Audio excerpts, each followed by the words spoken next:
Okay, so I got the forward arms installed. Overall, really nice arms, very beefy. A lot of time went into them. Nice welds. These arms are twice as strong as anything on the frame of this Rubicon. So that could be a good thing or a bad thing, I guess. But if you're running these arms, they can definitely handle portals. The frame tabs definitely cannot handle portals, so I highly recommend doing the frame brace with these if you're going to run them. Things I like about the arms, so they're extremely beefy.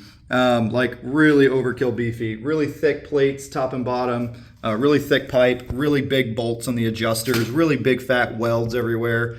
They also installed onto the machine pretty easily. The alignment was good with the tabs and everything, and I like that they're adjustable. My alignment's off a little bit right now because I'm probably going to put my factory arms back on later today. Because to ride it this weekend, I'm not going to run these arms because obviously I need to do a couple things to them. I need to make some improvements and paint them.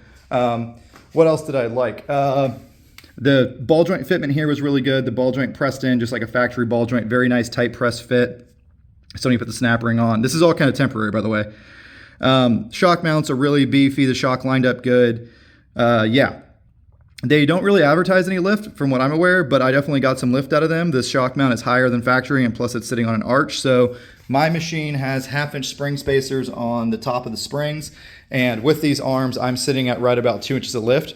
So I think I got about 1 inch of lift out of the arms, maybe 1.25 inches. And I'm not sure if that's gonna be the same for every machine. It's probably gonna depend on how wore out your springs are and things like that. But I did get a little bit of lift from the front arms, which is cool. I definitely would recommend running an HD axle with them, right? Because you bring the axle forward a lot. Let me see if you can see it. Yeah, so the axle's raked forward a good bit. And because of that, you have the angle this way on the axle and angle this way. Those angles add together. So definitely would recommend running an HD axle. This is an eBay cheapo. I've got some Demon axles on the way. So run an HD axle. And if you wanted to stack a lift kit with it, that'd be a pretty bold move. Like put the top bracket lift on there. You could probably do it with a Demon, but be careful turning in reverse. I think the way to do it is to run these arms and then run a spring spacer up top. So my preload is set at the minimum setting. So with that, and if I crank that up with that, I could probably be 2.25 inches of lift. And that's really all you want to do because these axles are short on these Rubicons, right? But yeah, so things I didn't like, I'll show you some more details about this, but just to mention them real quick.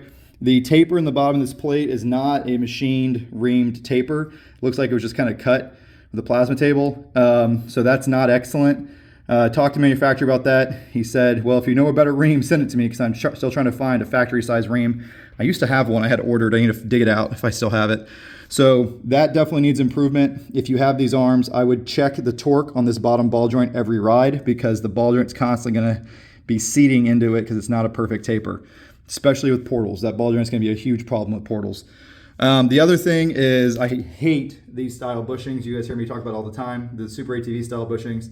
I hate them in general, but I hate them even more here because they have too much slot back and forth and the arm is not properly restrained. So I'll show you a video on that. That gap between the side of your plastic bushing and the frame tab is totally unacceptable. Also, I had to pinch my frame tabs in a good bit when I was torquing them down, as you can see right there. The problem with that is that the arms are not properly restrained. So this upper arm can be there, or it can be all the way back here. So when I did that, that just changed the caster significantly. Same thing with the bottom arm. So it can be there, or it can be all the way back here. So that means your arms are shifting around constantly. That's adding bushing wear. It's gonna add squeaks and pops, and it's also changing the alignment, and it's gonna give you a weird steering feel. You could hit the brakes and your arms could slide 1/4 inch. That's not good. Also, there's a lot of gap between the insert and the frame tab. So when you have to tighten your frame tab down, it's gonna squish it in a little bit. Not a big deal. A lot of aftermarket shit does that, but I don't know, I like it. I like a little more factory fit personally. The arms are nice. A lot of work went into them. I don't like the bushing type. I don't like the bushing fitment, and I don't like the way this ball joint hole is made. This reaming looks kind of weird here. If you can kind of tell, the way that hole looks is kind of goofy. The ball joint, yeah, I don't love how it's reamed. It's not like a factory ream for the ball joint. So it's gonna be one of those where you gotta install it, run it, torque the ball joint, run it, and hopefully it'll seat right, but that's not great. Let me show you what I mean here. Here's a factory arm I have for a different project.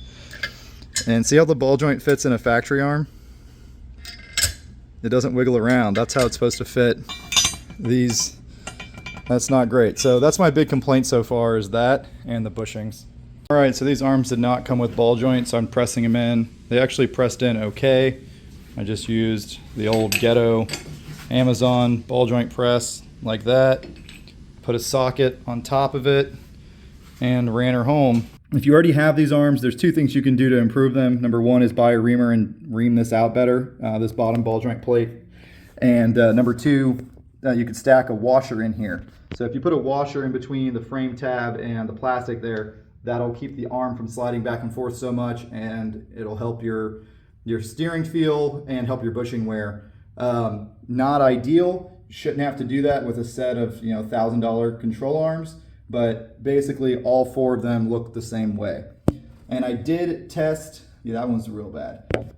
I did test the CV joints. I pulled the boot off the other side and made sure that at full down travel, the joint isn't getting maxed out. So basically, this end of the joint slips, and the slip is enough to handle these arms at full down travel and full up travel and mid travel. So I checked everything. The axle fitment is good on a stock axle. They're not putting the axle in a bind, and he didn't go too crazy with the lift. Obviously, the weight of the machine's on it right now, but at full down travel, the axle shaft is not contacting the outer side of the cup, which is what we like to see.